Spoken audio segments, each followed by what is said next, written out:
Hi there, welcome to our channel.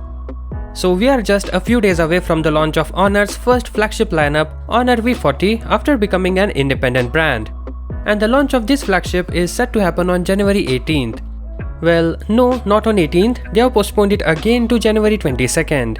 That's right guys, company took to Weibo yesterday to reveal that it has postponed the launch event to January 22nd, and that is due to an issue related to the conference venue and equipment.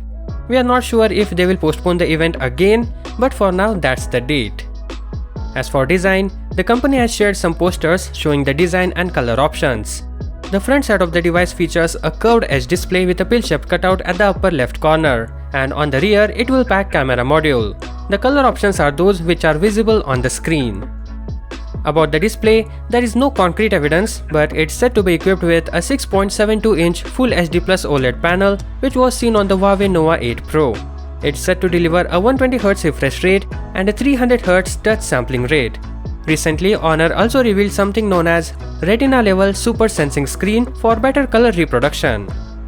Moving forward to the cameras, Honor has confirmed the camera setup through a Weibo post in which it says it will come with 50MP primary lens, joined by an 8MP ultra-wide, 2MP macro lens, a laser autofocus unit and an LED flash.